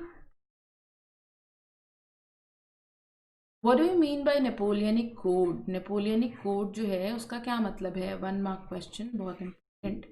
The first modern and organized body of law governing France, also known as Code of Napoleon or Code of Civil, enacted by the Napoleon First in 1804. Napoleonic Code क्या है? It was the first modern organized body of law. ठीक है, Napoleonic code क्या है? Body of law governing, एक set of laws हैं जो कि फ्रांस को गवर्न कर रहा है. Okay, under the Napoleon 1. इसको ही हम लोग नेपोलियनिक कोड या सिविल कोड कहते हैं. 1804 में इम्प्लीमेंट हुआ था. एंड बच्चों, मज़े की बात ये है कि ये कोड जो है अभी तक भी इम्प्लीमेंटेड है. ठीक है, so the France is still following the code which was made by Napoleon years ago. 200 साल पहले जो बनाया था नेपोलियन ने कोड, वो कोड अभी भी चल रहा है नेपोलियन का. It was a modern organised body of law. ठीक है, नेपोलियनिक कोड क्या है? Modern organised body of law है जो कि गवर्न करती है फ्रांस की टेरिटरी को. What did the initial enthusiasm of local population soon turn into the hostility towards French rule under Napoleon? ये भी बड़ा ही विचित्र बात है. वैसे तो इनिशियली क्या हुआ, जब नेपोलियन अपनी रेवोल्यूशनरी प्रिंसिपल लेकर आया, लोगों को बड़ी खुशी हुई कि भाई बड़ी सारी चीज़ें जो हैं हटा दी गई हैं. फ्यूडल प्रिविलेजेस हटा दिया गया है, राइट टू प्रॉपर्टी दे दिया गया है, गिल्ड रेस्ट्रिक्शन हटा दिया गया है, सर्फडम हटा दिया गया है. तो लोगों को लग रहा था वाह हमारा मसीहा आ गया है. ठीक है, that Napoleon is not less than a God itself. लेकिन लेटर ऑन तुम क्या देखोगे, नेपोलियन को लोगों ने क्रिटिसाइज करना शुरू कर दिया. और धीरे धीरे ये जो इंथुजियाज्म था लोकल पॉपुलेशंस का नेपोलियन को लेकर के या फ्रेंच आर्मी को लेकर के, वो धीरे धीरे क्या हो गया, हॉस्टाइल हो गया. They started hating Napoleon. Why? The initial enthusiasm of local population soon turned into hostility towards French rule under Napoleon as it became clear that new administrative arrangement did not go in hand with political freedom. क्योंकि लोगों का जो political freedom है ना वो छीन लिया गया. एडमिनिस्ट्रेटिव अरेंजमेंट तो चेंज हो रहे थे. ठीक है, मैंने आपको बताया कितनी सारी चीज़ें हटा दी गई. सर्फडम हटा दिया गया, देन गिल्ड रेस्ट्रिक्शन हटा दिए गए. जो चर्च वगैरह के पास राइट्स थे प्रॉपर्टी के, वो उनको अकेले के राइट्स नहीं है अभी. राइट टू प्रॉपर्टी सबके पास है. तो ये सारी चीज़ें अच्छी एडमिनिस्ट्रेटिव चेंजेस थी, लेकिन पॉलिटिकल फ्रीडम भी इससे छीनी जा रही थी लोगों से. According to the local population, what seemed to outweigh the advantage of the administrative changes made by Napoleon. Napoleon के जो इतने मज़ेदार और इतने रेवोल्यूशनरी एडमिनिस्ट्रेटिव चेंजेस थे, उन चेंजेस का जो पलड़ा है ना वो हल्का हो गया. कब? जब नेपोलियन ने कुछ और चेंजेस किए. So what were those changes? Okay, it outweighed the positivity of administrative changes. तो ये क्या थे? There were 3 things which Napoleon did. देखो, नेपोलियन जो था बहुत एम्बिशियस आदमी था. वो पूरे यूरोप पे रूल करना चाहता था. ठीक है, उसने फ्रांस कैप्चर किया, उसने इटली कैप्चर किया, उसने ऑस्ट्रिया के कुछ पोर्शंस कैप्चर किए. Later on he wanted to rule over whole of the Europe. अब जब आपकी का सपना इतना बड़ा है, आप इतनी बड़ी टेरिटरी चाह रहे हो कि आपके अंडर में आ जाए, तो आपको वॉर तो करना पड़ेगा.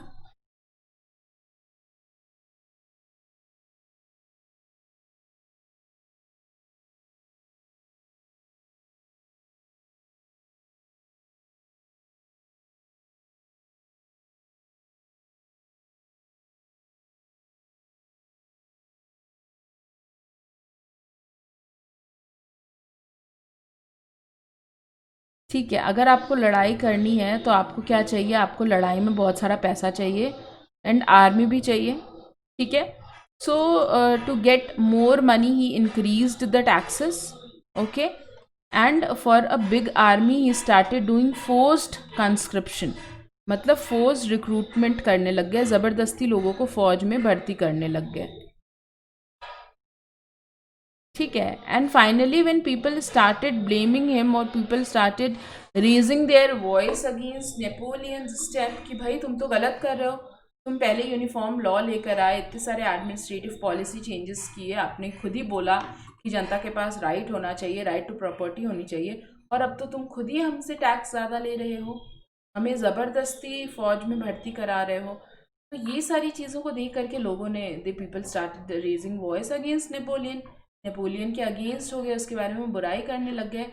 Then he implemented strict censorship laws कि अब जनता के पास बोलने का राइट नहीं रहेगा, जनता जो है अब वो खुल करके क्रिटिसाइज नहीं कर पाएगी Napoleon. Okay, these were the three things because of which Napoleon turned into tyrant from a hero. ठीक है, तो वो हीरो से ज़ीरो हो गया.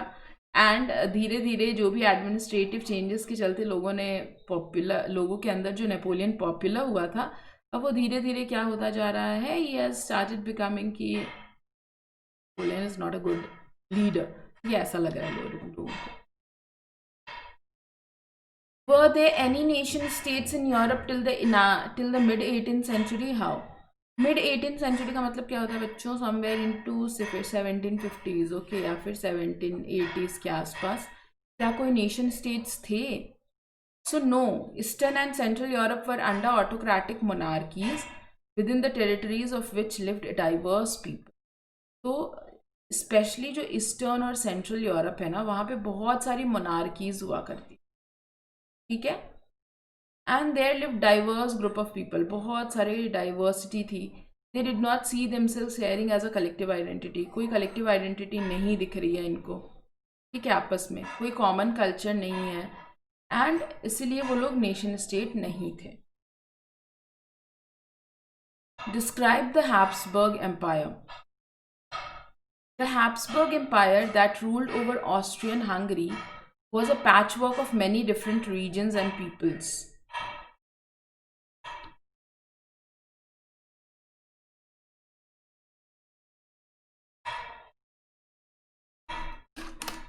Just a minute, kids. Just a minute.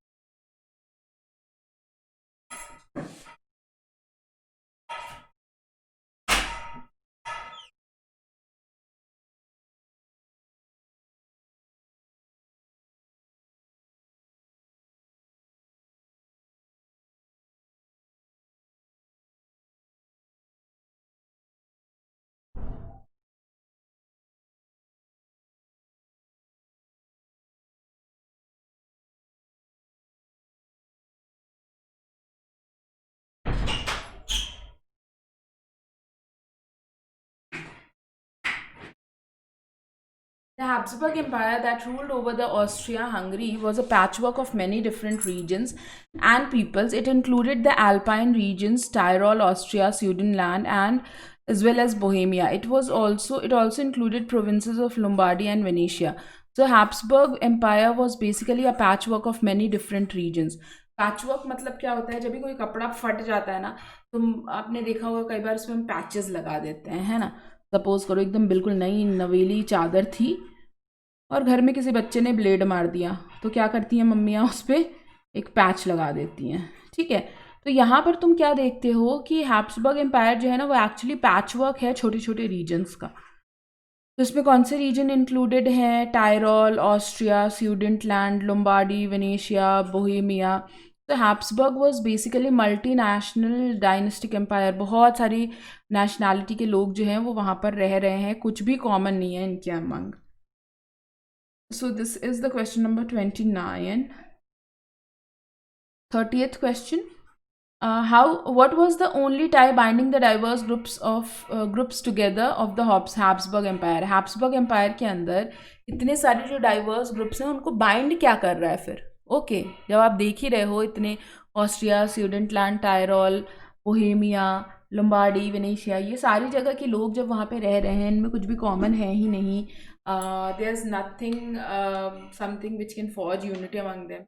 What is one thing which basically again was common, which united all these people? So the only tie binding the diverse groups of the Habsburg Empire together was a common allegiance to the emperor. एक सारे के सारे लोग जो है ना वो emperor के अंडर में है. ठीक है, एलिजियंस बोल सकते हो लॉयलिटी को. ठीक है, एक फेथ था कि अच्छा ठीक है, राजा के अंदर एक फेथ है लोगों का, बस यही एक चीज़ है जो हैब्सबर्ग एम्पायर में कॉमन है। Describe describe the dominant class of Europe during the French Revolution. The dominant class of Europe during the French Revolution was socially and politically a landed aristocracy. तो अगर हम socially और politically बात करें तो जो मोस्ट डोमिनेंट क्लास है French revolution के टाइम पर, तो वो है लैंडेड अरिस्टोक्रेसी। ठीक है, मैंने आपको बताया अरिस्टोक्रेट्स क्या होते थे। अरिस्टोक्रेट्स वो basically people who were somewhere related with the royal blood, उनके रिलेटिव्स हुआ करते थे राजा महाराजाओं के, और इनके पास काफ़ी सारी ज़मीन हुआ करती थी, that is why landed aristocracy. अब ये जो ज़मीन है ना, ये जो प्रॉपर्टी है इनको, या तो इनको कभी राजा ने ग्रांट में दे दिया हो या इनके पूर्वजों को ग्रांट में दिया गया हो, ठीक है, वही ट्रांसफ़र होती जाती थी। अब ये जो लैंडेड एरिस्टोक्रेसी थी, इनके कुछ इंपॉर्टेंट पॉइंट्स हैं, इनके कुछ इंपॉर्टेंट फीचर्स हैं। तो ये जो मेंबर्स थे ना, they were united by a common way of life. That means इनकी लाइफ स्टाइल जो है ना वो ऑलमोस्ट सेम थी, which cut across the regional division. तो लैंडेड एरिस्टोक्रेसी भले वो फ्रांस का हो, ऑस्ट्रिया का हो, ब्रिटेन का हो, जर्मनी का हो, रशिया का हो, प्रूशिया का हो, इटली का हो, कहीं के भी लैंडेड एरिस्टोक्रेट्स जो हैं उन सब की वे ऑफ लाइफ, मतलब उनका जो लाइफ स्टाइल था वो काफ़ी सिमिलर था। Okay, and it cut across the regional divisions. Region भले कोई सा भी हो, कोई से भी जगह पे ये लोग रह रहे हों, लेकिन इन सब का लाइफ स्टाइल ऑलमोस्ट सेम था। They own states in the countryside and also in town houses. तो they had a lot of property, बहुत सारा प्रॉपर्टी ओन करते थे ये विलेजेस में एंड टाउन्स में। दे स्पोक फ्रेंच, सभी के सभी कौन से लैंग्वेज में बात करते थे, जितने भी लैंडेड एरिस्टोक्रेट्स थे, they used to talk in French language for the purpose of diplomacy and in high society. Like you know ना, इंडिया के अंदर अगर कोई हाई क्लास लोग हैं तो तुमको पता है वो लोग इंग्लिश में ही बात करेंगे हमेशा, like normal observation. Like now days everybody has started English. That does not, it's not a language which classify us on basis of classes, but in Europe French language जो थी वो लोगों को क्लासीफाई करती थी क्लासेस में। Rich class है वो French language, something like that. They wanted to create kind of diplomacy. Their family were often connected by the ties of marriages. अब ये जितने भी एरिस्टोक्रेट्स थे ना, ये आपस में एक दूसरे के यहाँ शादी करवाते थे। जैसे तुम्हें पता है लुई 16 की शादी किससे हुई थी? मैरी एंटोनियट से। Okay, so Marie Antoinette basically belonged to Austria and now France and Austria were neighbors। ये दोनों आपस में कभी एक दूसरे से लड़ाई नहीं करेंगे और लड़ाई ना हो आपस में एक दूसरे से, इसलिए ये क्या करते थे, अपने घर में बच्चों की शादियां करा देते थे। ठीक है, तो अब सामने वाला जो वो रिश्तेदार बन गया तो ऑब्वियसली तुम उस पर अटैक तो नहीं। ठीक है, तो ऐसा होता था। ओके, तो लैंडेड एरिस्टोक्रेसी जो है वो डोमिनेंट क्लास थी and they had same kind of life style. They basically spoke French language and they were connected with the ties of marriages। बहुत सारी ज़मीन वो ओन करते थे कंट्री साइड में and town house. Okay, what was the difference between the powerful aristocracy and the majority of the population of Europe? ये जो powerful aristocracy है and majority of the population कौन सी थी, peasants में क्या difference? So the powerful aristocracy was numerically small in number, while the majority of the population was made up of peasantry। जो majority population थी peasantry की बनी हुई थी, और ये लोग जो थे कम थे नंबर में aristocracy। Though they were dominant class, politically and socially they were more powerful, very less in numbers। जो लोग ज़्यादा थे नंबर में वो कौन से थे? peasant। Describe the pattern of land holding in Europe।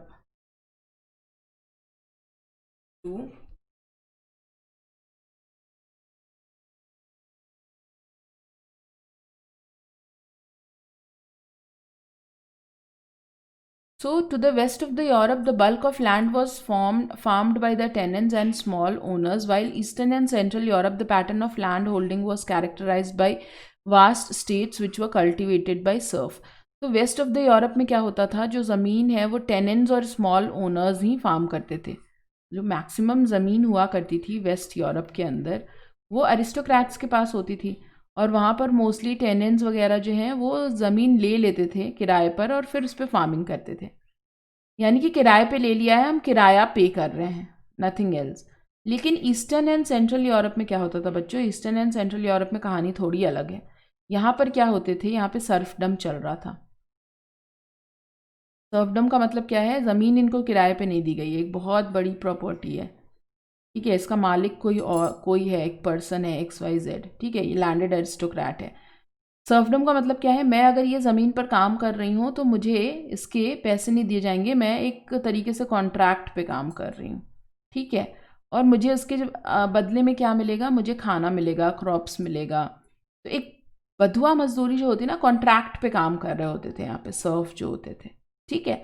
तो ईस्टर्न एंड सेंट्रल यूरोप में सर्फडम वाज वेरी कॉमन, जहाँ पर सर्फ को बिल्कुल आज़ादी नहीं थी कि उसका मन नहीं है तो वो छोड़ के चला जाए, काम ना करे, ऐसा नहीं होता था, क्योंकि उसका वहाँ पे कॉन्ट्रैक्ट होता था। On the other hand western Europe में चीज़ें थोड़ी सिंपल थी। लोगों ने ज़मीन रेंट पे लिया हुआ था, जब तक रेंट पे करेंगे तब तक काम करेंगे, रेंट नहीं पे किया तो वो ज़मीन पे काम नहीं करने देंगे, ऐसा होता था, ठीक है। Question number 33, 34।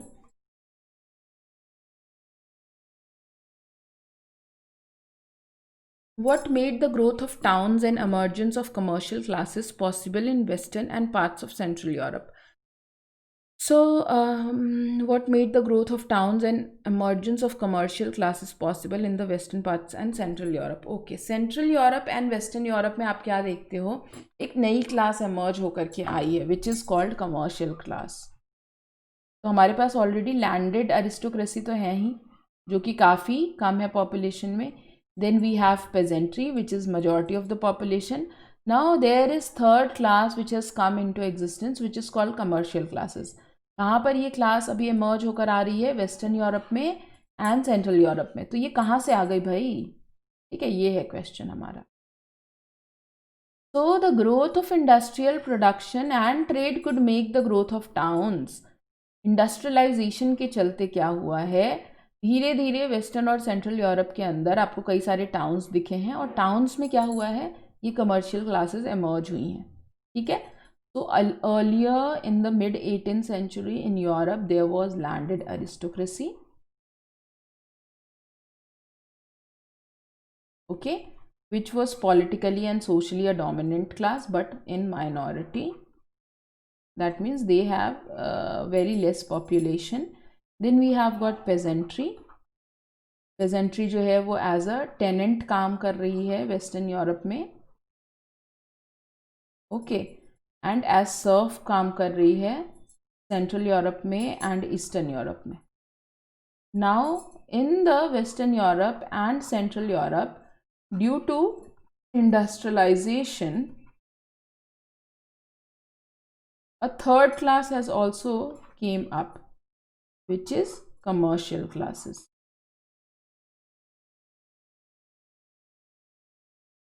Okay.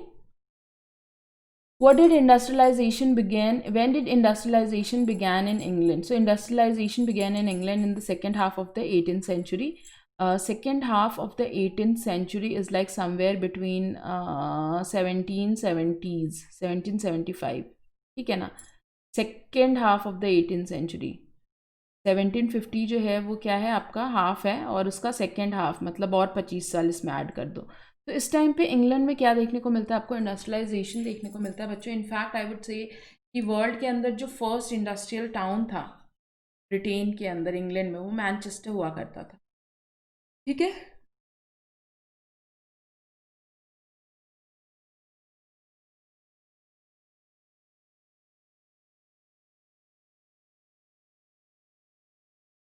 When did industrialization begin in France and parts of German states? France और जर्मन स्टेट्स में इंडस्ट्रियलाइजेशन कब स्टार्ट हुआ है? Industrialisation begin in France and parts of German states during the 19th century. That means 1800 के बाद यहाँ पर France और जर्मन स्टेट्स में आपके इंडस्ट्रियलाइजेशन स्टार्ट हुआ है.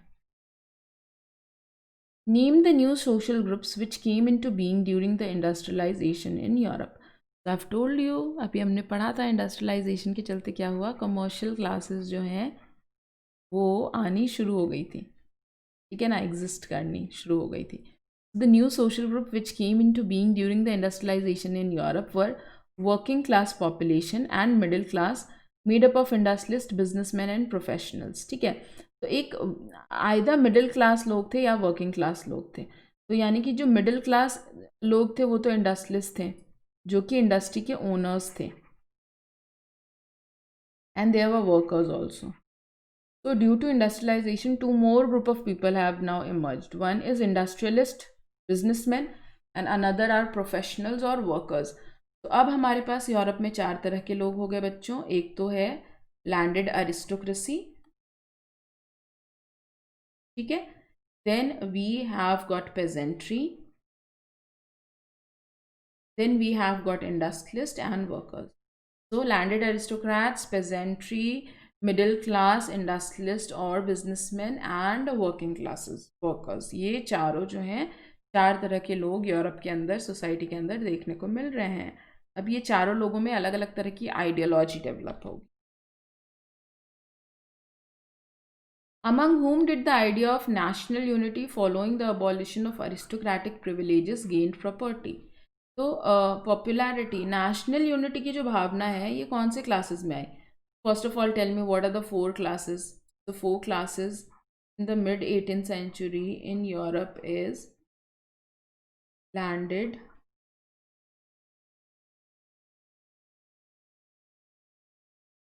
aristocracy, then we have peasantry, then we have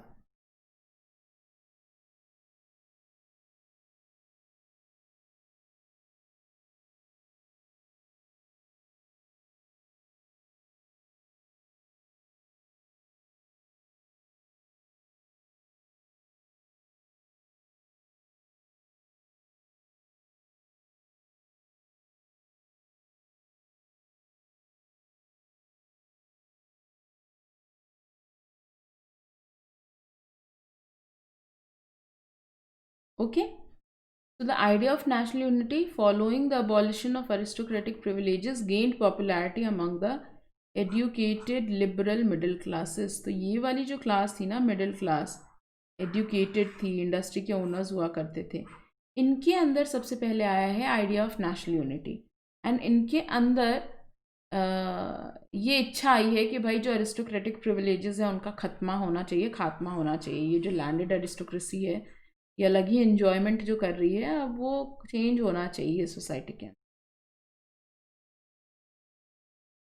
What did liberalism mean for the new middle classes in early 19th century in Europe? तो अर्ली 19th सेंचुरी का मतलब हो गया बच्चों वही 1800 वाला जो एरा था, तब लिबरलिज्म का क्या मतलब हुआ करता था। So for the new middle classes in early 19th century Europe, liberalism meant freedom for the individual and equality of all before law. Liberalism का मतलब क्या था इनिशियली? लिबरलिज्म की जो आइडिया है ना वो over a period of time change हुआ है, ठीक है। जैसे टॉपर्स जो होते हैं, जैसे मैं टॉपर बोलती हूँ आपके दिमाग में क्या आता है कि वो क्लास में फर्स्ट आता होगा एग्जाम्स में। आज के टाइम पर ऐसा नहीं है। Topper can be that person also जो स्पोर्ट्स में फर्स्ट आता है, स्पोर्ट्स में जो टॉप करता है, जो एक्स्ट्रा करिकुलर एक्टिविटी में टॉप करता है वो भी टॉपर हो सकता है। तो टॉपर का जो मीनिंग है over a period of time change हुआ है फॉर टीचर्स, फॉर स्टूडेंट्स। ऐसे ही लिबरलिज्म का भी जो आइडिया है वो over a period of time change होता चला गया है। तो starting of the 19th century में लिबरलिज्म का मतलब क्या था? फ्रीडम ऑफ इंडिविजुअल, हर इंसान को आज़ादी मिले, and equality of all before law, सबके लिए लॉ जो है वो यूनिफॉर्म रहे। मतलब कोई एक मैंने क्राइम किया और वही सेम क्राइम किसी और पर्सन ने भी किया, तो हम दोनों को सेम पनिशमेंट मिलना चाहिए। It should not be based on the कि भाई ये अरिस्टोक्रेट है तो इसको अलग पनिशमेंट दे दो, ये क्लर्जी है तो इसको कोई और पनिशमेंट मिलनी चाहिए, ऐसा नहीं होगा, ठीक है। तो 39 कर लिया, तुम 40 क्वेश्चन पे आ चुके हो।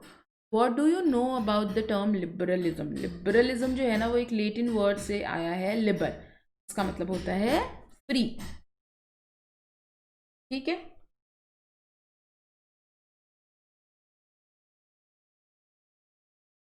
What was the political meaning of the term liberalism during the French Revolution? French revolution के टाइम पर ये जो लिबरलिज्म है इसका क्या मीनिंग हुआ करता था.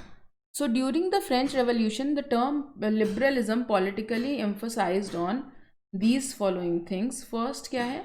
The concept of government by consent. जो सरकार है वो जनता की अनुमति से बननी चाहिए. ठीक है, जनता ही क्या करेगी, अपने रूलर को चूज करेगी. This was the very first and basic concept. Second was the end of autocracy and clerical privileges. ठीक है, ऑटोक्रेसी जो है वो ख़त्म हो जानी चाहिए. कॉन्स्टिट्यूशन एंड रिप्रेजेंटेटिव गवर्नमेंट होनी चाहिए. कॉन्स्टिट्यूशन होना चाहिए और गवर्नमेंट रिप्रेजेंटेटिव होनी चाहिए. मतलब एक पार्लियामेंट होनी चाहिए, जनता वहाँ पर वोट करके अपने रिप्रेजेंटेटिव को भेजे. तो ऐसा कुछ होना चाहिए. हमारा पॉलिटिकल आइडिया ऐसा था इनका. ठीक है, पहला तो ये था कि भाई गवर्नमेंट जो है वो जनता की अनुमति से बने. दूसरा था ऑटोक्रेसी नहीं हो. तीसरा था रिप्रेजेंटेटिव टाइप ऑफ गवर्नमेंट हो, जनता खुद अपने रिप्रेजेंटेटिव्स को चूज करे. Okay, and the inviolability of private property. And private property should be there. People should have the right to property.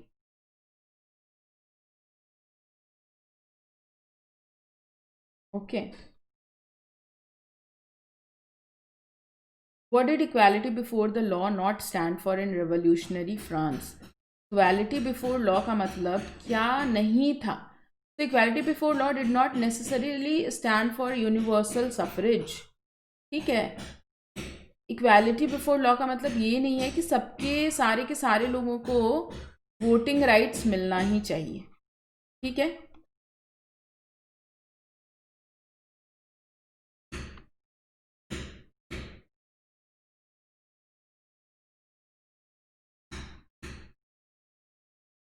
सभी के सभी लोगों को वोटिंग राइट्स मिले ये ज़रूरी नहीं है. Only main with property and all the women, जो मेन विद प्रॉपर्टी हैं उनको राइट मिलेगा वोटिंग का. Main without property and women जो हैं उनको पॉलिटिकल राइट्स नहीं मिलना चाहिए, उनको वोटिंग राइट्स नहीं मिलना चाहिए. ऐसा लिबरल्स का मानना था. ऐसा क्यों था भाई, ऐसा क्यों सोचते थे? लिबरल्स तो पढ़े लिखे लोग थे ना, फिर उनको वो इतना भेदभाव क्यों कर रहे थे? तो बच्चे, वो जो लिबरल्स हुआ करते थे ना, उनको ऐसा लगता था कि अच्छे डिसीजंस जो है ना वो सिर्फ अच्छे लोग ले पाएंगे. Good decisions can be taken by the learned people. That is why they did not want कि जो थोड़े illiterate लोग हैं या जो females हैं उनको voting rights देने की क्या ज़रूरत है, ऐसा उनका मानना था. which was actually not right. सही तो नहीं था ये. ठीक है, बट इनका ऐसा ही मानना था. What do you mean by suffrage? Suffrage means right to vote. Suffrage का मतलब क्या होता है? Voting right. Who got the चलो अभी हम लोग 50 क्वेश्चंस करेंगे. ठीक है, उसके बाद हम नेक्स्ट सेट ऑफ क्वेश्चंस करेंगे. Who got the right to vote and to get elected in the revolutionary France during the first political experiment in liberal democracy? The right to vote and to get elected was granted exclusively to property-owning men in revolutionary France during the first political experiment in liberal democracy. ठीक है, तो सिर्फ property owing लोगों को ही vote देने का right दिया गया था. एंड उसके अलावा जितने भी मेन विदाउट प्रॉपर्टी थे या जो भी फीमेल्स थी उनको कोई वोटिंग राइट्स जो है वो लिबरल्स नहीं दे रहे थे, देना चाहते भी नहीं थे. When did all adult males enjoy suffrage during the revolution in France? तो एक टाइम ये भी था बच्चों जब सारे मेल्स को वोटिंग राइट दिए गए थे. And that was only for a brief period during the Jacobins. मतलब जब बच्चों रेन ऑफ टेरर चल रहा था ना मैक्सिमिलियन रॉब्सपियर के टाइम पर, तब थोड़ी बहुत सबको वोटिंग देने की राइट्स जो है वो दे दी गई थी. Did Napoleonic Code grant universal suffrage? No, Napoleonic Code went back to the limited suffrage and reduced women to the status of minor, subject to the authority of fathers and husband. तो Napoleonic code में एक चीज़ जो बहुत ही गलत थी वो ये थी कि फीमेल को वोटिंग राइट्स जो हैं वो नहीं दिए गए थे. What did women and non-propertied men do to achieve equal political rights? So throughout the 19th century you will be seeing that जितने भी women और non-propertied men थे, they organized opposition movements demanding equal political rights. उन सब ने क्या किया है? मूवमेंट किया है फॉर equal political rights.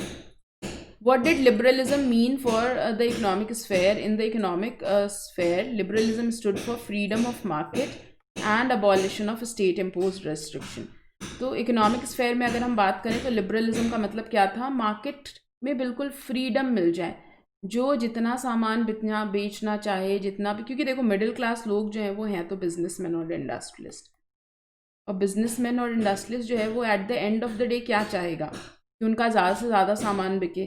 तो they wanted freedom of market. कोई सा भी एम्पायर हो, फ्रांस का हो, जर्मनी का हो, ऑस्ट्रिया का हो, इटली का हो, रशिया का हो, हर जगह पे हमें अपना सामान बेचने की आज़ादी मिले.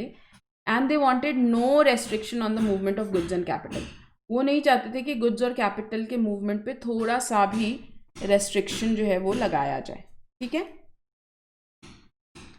What were the demands of the emerging middle classes during the 19th century in France? जो मिडिल क्लासेस हैं, जो emerge होकर आए हैं, उनका क्या डिमांड था? ठीक है. The freedom of market and the abolition of state imposed restriction on the movement of goods and capital were the demands of emerging middle classes during the 19th century. जो emerging middle classes हैं, मैंने आपको बताया वो क्या हैं, वो actually में तो बिजनेसमैन ही है ना. तो they want freedom of market, कि हर मार्केट में उनका सामान बिके. स्टेट इम्पोज जो रेस्ट्रिक्शन है वो हटा दिया जाए. स्टेट इम्पोज रेस्ट्रिक्शन का मतलब क्या होता है? ये जो सपोज करो फ्रेंच एम्पायर है, तो फ्रेंच एम्पायर में जो फ्रांस का राजा होगा वो कुछ ना कुछ रेस्ट्रिक्शन लगाएगा. अगर ऑस्ट्रिया का पर्सन यहाँ पे अपना सामान बेचने आए, वो उस पर एडिशनल टैक्स लगाएगा. तो ये जो स्टेट इम्पोज रेस्ट्रिक्शन हुआ करते थे मूवमेंट ऑफ गुड्स कैपिटल पे, ये सारी चीज़ें जो है वो हटवाना चाहते थे. Okay. So we have completed 50 questions kids. अभी के लिए हम लोग इतना ही करते हैं, और फिर नेक्स्ट क्लास में हम और भी बहुत सारे क्वेश्चंस जो हैं वो करने वाले हैं. ओके. ठीक है.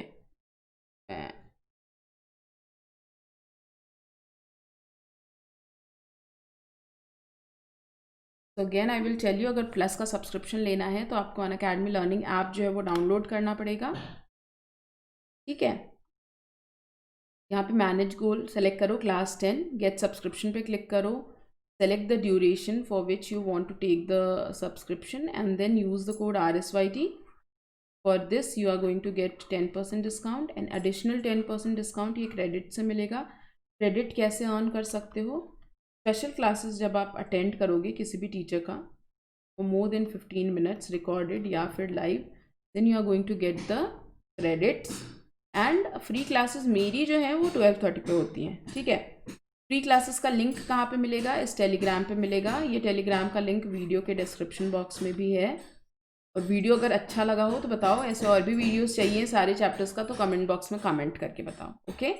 So this is all for today, kids. Bye-bye. Thank you so much. Bye. See you soon. Till then, sanitize, like, share, subscribe.